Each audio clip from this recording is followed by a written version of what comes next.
안녕하십니까. 약들약의 고약사입니다. 오늘은 기능의학의 대가이신 이동환 원장님을 모시고 건강에 대해서 좋은 얘기들을 한번 말씀드리려고 하고요. 이번에 원장님이 좋은 책을 쓰셔가지고 이 내용도 좀 소개시켜 드릴 겸 해서 모셔봤습니다. 화이팅 먼저 한번 하고 시작하겠습니다. 네, 화이팅! 화이팅! 감사합니다. 네, 안녕하십니까. 네, 반갑습니다. 네. 저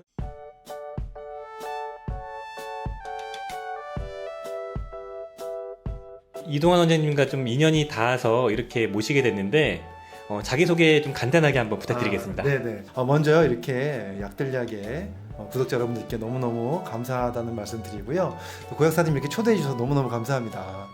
이렇게 고약사님을 알게 돼서 저도 참 기쁜 마음으로 오늘 이렇게 왔고, 그래서 또 오늘 이렇게 또 좋은 이야기 함께 나누러 왔는데 이 영상이 좀 많은 분들한테 도움이 되기를 간절히 바랍니다. 제가 이제 이동환 원장님과 이게 만나게 된 인연은 제가 예전에 끼니회란이라는 그 방송이 있었거든요. 거기에서 영양제 무용론에 대해서 얘기가 나왔고, 거기에 대해서 먼저 원장님이 영양제 무용론에 대해서 글쎄요, 거기에 대해 반박하는 영상을 올리셨을 거예요. 네, 맞습니다. 그래서 그 영상을 어떤 심정으로 올리신 건가요? 사실 그 영상을 보면서 굉장히 마음이 안타까웠어요. 저는 영양치료를 오랫동안 해온 사람이고, 영양소를 기능의학을 통해서 십몇 년 이렇게 꾸준히 다뤄왔던 사람이 그 영상을 보면서 얼마나 마음이 아팠겠습니까? 영양제가 거의 필요 없다는 식으로 나온 영상을 보고서 이건 그냥 넘어가면 안 되겠다 싶어서 제가 이제 반박의 영상을 올렸는데, 근데 또 고역사님이 거기다가 댓글을 달아주셨잖아요. 맞아요. 그러면서 이제 인연이 돼가지고 네. 이렇게 알게 됐죠. 끼니회란 저도 이제 용기를 얻고 영상을 만든 다음에 인연이 닿아가지고 이제 같이 만나고 있고요. 그러면서 이제 우연히 이렇게 건너가지고 네. 이렇게 만남이 주선이 됐잖아요. 직접 만나게 됐죠, 이렇게. 그 다음에 또 저희가 또 새로운 채널을 또 만들었지 않습니까? 네. 전문가들이 모여가지고 다양한 정보를 모아서 제공하는 채널을 만들었죠. 네. 그래서 같이 해보려고 이제 계속 만남을 유지하고 있거든요. 네. 그 채널이 이 닥터제안이라는 이 채널이거든요. 닥터제안 TV에서 저희가 영상을 같이 촬영하고 있고요. 닥터제안 TV에 대해서 한번 간단하게 말씀 한번 네. 부탁드리겠습니다. 사실 닥터제안 TV에 출연하시는 우리 고약사님, 또 리틀 약사님, 또 이선민 원장님, 또 배지선 원장님, 또 우리 함께 하시는 한의사 우리 곽상준 원장님, 이런 분들이 정말로 어떻게 보면 이제 사실 곽상준 원장님은 한의사면서 의사시잖아요. 네. 또 독수면허, 이런 분들 정말 훌륭한 분들과 함께 좀 더 올바른 그 정보들을 제안한다라는 뜻으로 이제 닥터제안이라는 이름을 가지고 지금 또 새롭게 하고 있는데, 제가 하면서 저도 되게 많이 배우고 있어요, 사실. 네. 그리고 정말 우리나라 모든 국민들이 건강에 대해서 굉장히 많은 관심을 가지고 있는데 좀 더 다양한 정보를 줄 수 있는 그런 채널을 만든 것 같아서 뿌듯하게 열심히 하고 있습니다. 그래서 오늘은 이제 이 책에 대한 내용과 그리고 이제 의사로서의 기능학 대가로서의 중요시하는 그 영양소들, 그런 것들을 좀 소개를 시켜주실 것 같아요. 그래서 거기에 대해서 한번 알아보겠습니다. 일단 이 책의 내용부터 한번 간단하게 한번 보고 여쭤볼 게 있어가지고 저도 한번 읽어봤거든요. 네. 근데 이 책을 집필하실 때 제가 느꼈던 점은 되게 쉽게 읽을 수 있고, 그러니까 온몸의 건강에 대해서 기본적으로 알아야 될 기본 내용을 다 담아 놓으신 것 같더라고요. 네. 이 책을 집필하실 때 가장 주안점을 두신 게 어떤 포인트인지 그게 궁금합니다. 네, 사실은 굉장히 어려운 질문을 주셨는데 첫 번째 포인트는 우리가 우리 몸을 좀 알아야 된다는 생각을 갖기 시작했어요. 네. 그러니까 저희야 이제 그게 전공이니까 이제 공부를 많이 해서 알고는 있지만, 많은 분들이 건강에 관심은 있지만 단편적인 지식은 알고 있는데 좀 더 몸을 좀 자세하게 아는 분들이 일반인들 중에서는 많지가 않으시잖아요. 그래서 네. 그런 분들한테 조금이라도 좀 쉽게 설명드리고 싶어서 몸을 아는 것부터 건강이 첫 번째 첫걸음으로 시작이 되기 때문에 어떻게 하면 좀 더 쉽게 전달할까를 굉장히 고민을 많이 하면서 쓴 책이고, 영상 찍을 때도 항상 어떻게 하면 좀 쉽게 찍을까를 많이 고민을 하는데, 모르겠어요. 많은 분들이 좀 쉽게 봐주셨으면 좋을 것 같아요. 네. 만성 피로를 잘 치료하시기로 되게 유명하신, 전국에서 손꼽히는 명의로 이렇게 소문이 나신 분이기 때문에 잘 알아두시면 이 내용들을 봐주시면 되게 좋을 것 같고요. 좀 질문을 드려볼게요. 네. 이동환 원장님께서 이 책에 보시면은 세포 탄수화물의 그 대사에 도움을 주는 조효소 독수리 오형제, 거기에 대해서 말씀해 주셨고,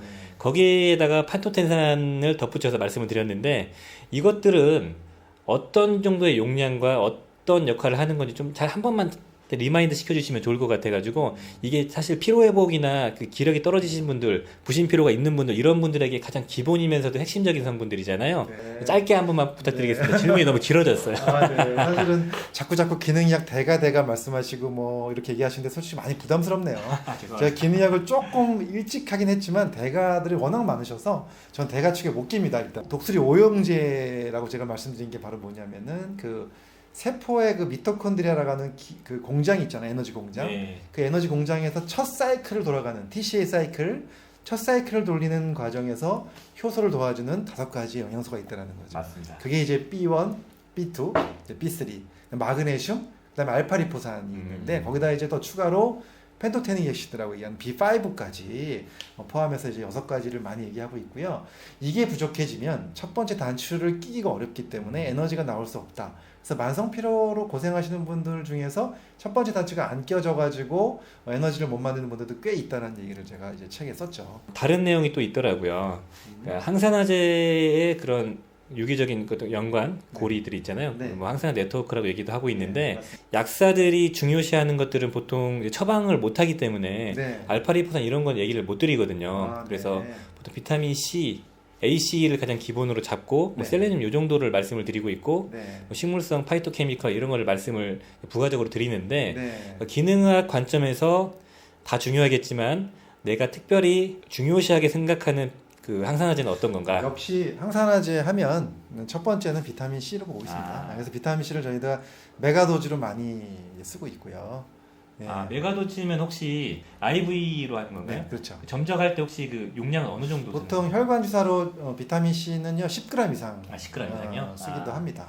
물론 뭐 5g 정도 쓰는 경우도 있는데 뭐 10g 이상 쓰기도 하고요. 뭐 선생님들에 따라서는 뭐 기능의학 하는 선생님들이 여러 분이 계시잖아요. 네. 20g 이상 쓰시는 분들도 있고요. 아. 네, 또 이제 보통 항암 쪽으로 이렇게 좀 목적을 가지고 쓰시는 분들은 30, 40, 50 이렇게 쓰시거든요. 아. 근데 이제 저희는 뭐 만성피로 쪽은 거기까지는 안 쓰고 음. 보통 한 10g 전후로 해서 많이 쓰고 있죠. 아. 굉장히 고용량이죠. 그렇죠. 네. 일반적으로 고려 땡땡 그 비타민 C 같은 경우가 하나에 1000이니까 10g이면 10개 먹는 분량이고 네. 입으로 먹는 것보다 바로 쏴주기 때문에 생체 이용률도 높을 거고요. 네. 혈액 속의 비타민 C 농도를 아주 많이 올릴 수가 있기 때문에 아. 가장 중요시하시는 거 비타민 C고 그리고 또 하나만 좀 뽑아주시면 안 될까요? 그다음에 저는 사실 코엔자임 Q10 많이 아. 강조드려요. 아. 네, 코엔자임 Q10이 물론 몸에서 만들어지는 그 항산화 효소이긴 하지만 이제 20대가 최대로 만들어졌다가 30대, 40대 넘어가면서 점점 떨어지잖아요. 그래서 40대가 넘어가기 시작하면은 코엔자임 Q10도 좀 보충을 했으면 좋겠다는 생각을 가지고 있고요. 코엔자임 Q10을 보충함으로써 항산화 네트워크를 좀 많이 활성화시키는 데 도움이 되기 때문에 그 정도 또 많이 권장하고 있습니다. 자, 그렇다면 다음 질문 드리겠습니다. 네. 이 책에서 인슐린 저항성과 그 뱃살 이 다이어트 여기에 그 연관 관계에 대해서 말씀을 해주셨는데 네. 그리고 간헐적 단식의 어떤 뭐 필요성, 중요성 네. 그 사람에 따른 편차는 있지만 네. 거기 말씀해 주셨는데 네. 가독자님들이 이제 여름이 다가오니까 네. 이 뱃살에 대한 고민이 많으시거든요. 아, 그렇죠. 이 뱃살을 뭐 부분만 뺀다는 건 사실 좀 어렵다고 보지만 네. 살을 좀 전반적으로 편하게 아니면은 효율적으로 뺄 수 있는 방법 이 간헐적 단식과 좀 연관시켜가지고 몇 가지만 팁을 주시면 좋을 것 같아요. 역시 뭐 사실 뭐 질문 속에 답이 있어요. 네. 어떻게 보면 다이어트는 운동으로는 살을 빼기가 어렵다는 사실은 다 아실 거예요. 왜냐하면 운동을 해서 살을 빼려면 몇 시간씩 운동을 해야 되니까 하루에 이제 그렇게 할 수 있는 사람이 별로 없잖아요. 맞아요. 생각보다 네, 그 운동해가지고 칼로리 소모가 너무 많지는 적죠. 않더라고요. 맞아요. 그래서 식이요법을 안 하면 안 된다. 근데 식이요법을 안 하면 안 되는데 하기가 너무 어렵기 때문에 가장 쉽게 할 수 있는 게 바로 간헐적 단식인 거죠. 그래서 최소한 16대 8을 지키면 제일 좋습니다. 16대 8이요. 네, 그래서 16시간 동안 금식하고 8시간 안에 한 2끼 정도를 드시는 게 제일 좋고요. 드실 때 가능하면 탄수화물, 뭐 단 음식 좀 피하고 단백질과 이런 거 위주로 해서 드시는 거 제일 좋죠. 사실은 그런 식으로 해서 꾸준히 하시면 대부분은 좀 효과가 있는 것 같아요. 그리고 뱃살을 빼기 위해서 배만 집중으로 운동한다? 이런다고 뱃살 빠지는 게 아니거든요. 간헐적 단식을 하면은 탄수화물이 먼저 태워지고 다 쓴 다음에 이제 지방 단백질을 태우는데 네. 이게 근육도 이렇게 많이 빠지잖아요. 네. 그래서 근육을 유지시키기 위해서 필요한 게 최근에 영상 보니까 단백질 그런 얘기도 하셨던 것 같은데 네, 맞습니다. 거기에 대해서 좀 팁 좀 주시면 좋을 것 같아요. 사실 단백질을 꼭 드시는 게 굉장히 중요하고요. 근력 운동 꼭 같이 하셔야 된다. 근육이 빠지는 순간에 대사율이 떨어지면서 요요 현상이 생기잖아요. 그걸 막아주기 위해서 꼭 해야 되고, 그 다음에 단백질은 보통 자기 몸무게에 70kg면 70g, 네. 80kg면 80g 이상을 먹는 것이 근육 유지에 도움이 된다, 이 말씀을 드렸죠. 책 후반부에 보시면은 영양소나 영양제에 대해서 좀 다루신 게 있더라고요. 네. 그래서 그쪽에도 조예가 워낙 깊으시기 때문에 개인적인 이제 궁금함과 질문을 담았는데 네. 저희 가독자님들이 맨날 물어보시는 내용 중에 하나입니다. 이거 네. 평생 먹어도 되는 거, 네. 평생 먹어도 되나요? 이런 걸 물어보시거든요. 이 평생 먹어도 되는 네. 그런 영양제 성분을 한 두세 가지만 꼽아주시면 네. 이 가독자님들이 보실 때 도움이 많이 될 것 같거든요. 사실 뭐 너무 많은 게 있는데 네. 한 세 가지를 요약해드리면, 일단 저는 비타민 C는 꾸준히 좀 드셨으면 좋겠다. 네. 비타민 C는 정말 너무 많은 역할들을 갖고 있는 거 여기서 다 말씀 못 드리니까. 그리고 두 번째는 역시 마그네슘. 마그네슘이야말로 우리가 스트레스 받는 우리 모든 많은 현대인들이 꼭 필요한 영양소라고 생각하고요. 나머지 세 번째가 이제 오메가3. 이 세 가지 정도는 좀 꾸준하게 드시면 도움이 되지 않을까, 이런 생각을 많이 갖고 있습니다. 제가 항상 말씀드렸던 그 오마비, 마비오 그 세 가지에서 그 B 빼고 C 넣으니까 오마씨가 되겠네요. 근데 이제 사실 B도 중요한데 세 가지만 꼽자면. 꼽자니까 또 C를 꼽았네요, 제가. 네. 네. 자, 마지막으로 가장 중요하다. 이거 하나는 꼭 먹어라. 네. 의사로서 좀 이게 어그로성일 수 있지만 의사로서 나는 이걸 추천하고 싶다. 딱 하나만 꼽아주세요. 저도 하나 꼽겠습니다. 하나 진짜 어렵다. 진짜 와, 다 중요하지만 진짜 어려운데. 의사로서 가장 중요하게 생각하는 하나 이걸 꼽아주시면 감사하겠습니다. 야, 너무 어려운데요. 딱 하나라 그러면은 그래도 현대인들이 꼭 필요한 영양소 중에 딱 하나라 그러면 저는 오메가3를 꼽겠습니다. 일단 만성염증을 낮춰가지고 모든 그 염증을 줄이는 것이 모든 병을 예방하는 도움이 되고요. 그것도 얘기하셨죠, 책에서. 네, 맞습니다. 그 다음에 노화 예방에 꼭 도움이 되는 것이고, 그 다음에 세 번째는 스트레스 관리에 오메가3가 꼭 있어야 된다, 이 말씀을 드리고 싶습니다. 그럼 약사님이 뽑는 한 가지. 뭐 우리 가독자님 다 아시겠지만 마그네슘이 역시 마그네슘. 마그네슘이고 마그네슘 파이팅. 오메가3 파이팅. 네. 이 저자와의 인터뷰라고 볼 수 있겠지만 이렇게 다른 직능, 특히 의사 선생님과 이렇게 채널에서 이렇게 영상으로 이렇게 서로 이렇게 대담 나누는 건 처음인 것 같아요. 그래요? 예, 거의 다른 약사님과는 해봤거든요. 앞으로 좀 좋은 기회 많이 만들어서 네. 같이 촬영했으면 좋겠고, 네. 저희 닥터 제안이란 여기서는 이제 저희가 같이 항상 많이 나올 거거든요. 네. 많이 봐주시면 감사하겠습니다. 네, 감사하겠습니다. 인사 한번 네. 부탁드리겠습니다. 네, 우리 약들약의 갓독자 여러분들 뵙게 돼서 너무너무 반갑고요. 앞으로도 또 이렇게 함께 하는 영상 많이 찍을 테니까 또 많이 또 봐주셨으면 너무나도 감사하겠습니다. 자, 마무리 인사 짓고 네. 끝낼까요? 네. 빠이엄 한번 부탁드리겠습니다. 빠이엄. 빠이엄. 갓독자님들 빠이엄.